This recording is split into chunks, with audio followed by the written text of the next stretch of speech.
Well, Captain Jim here again. And you know that Reddick, whatever thing there.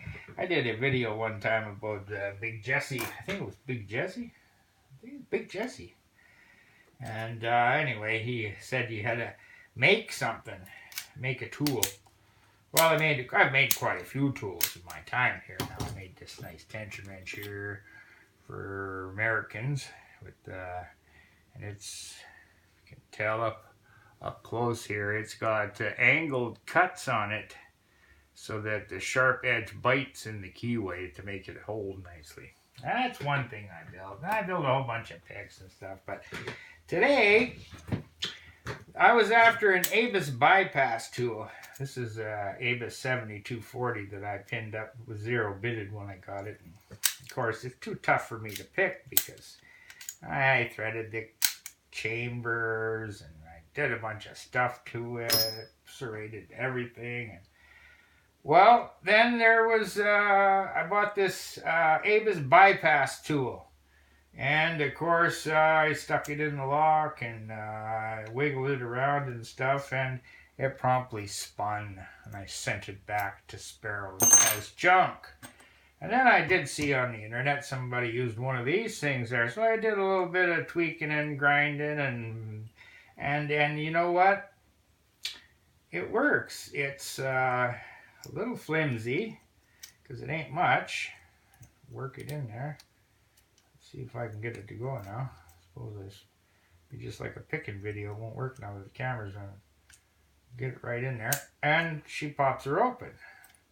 But it's a little flimsy. It's just a wire. I mean, it'll work, but for how long? Who knows?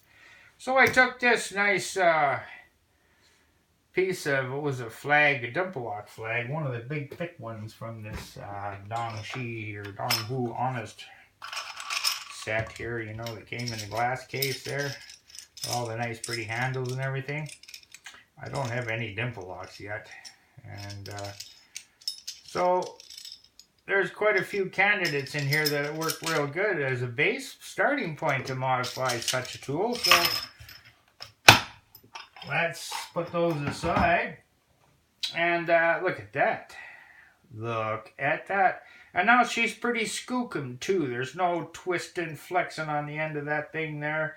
We stick it in there, wiggle it down in place, pop, she got right in there. And it's good and sturdy too. That's pretty strong. So I filed it nicely, and then I filed it down a bit more to just get the edges nice and round and smooth so nothing drags. And at the tip there, it's got to be kind of sharpened a bit, just so it wedges in between those two actuators nicely. And it's pretty smooth. So just slide her down the keyway there.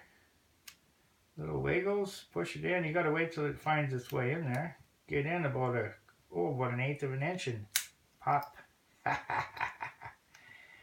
So there you have it. Too tough to pick, but fairly easy to bypass these Abuses here. So there you have it. I'm wondering if a guy can put one of the master or the American wafers on there to stop that. You know what?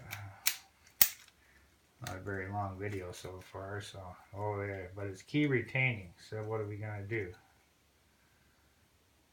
Oh, I guess we don't worry about that. We can pop it out anyway.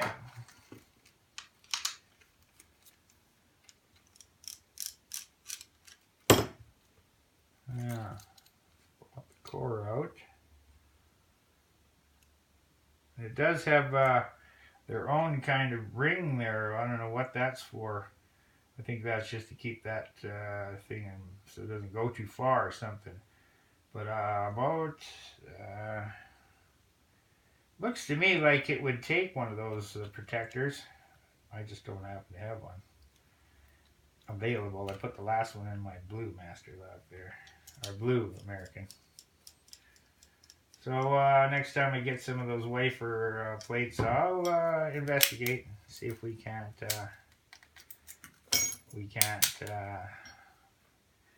get an ABUS so that it's anti-bypass.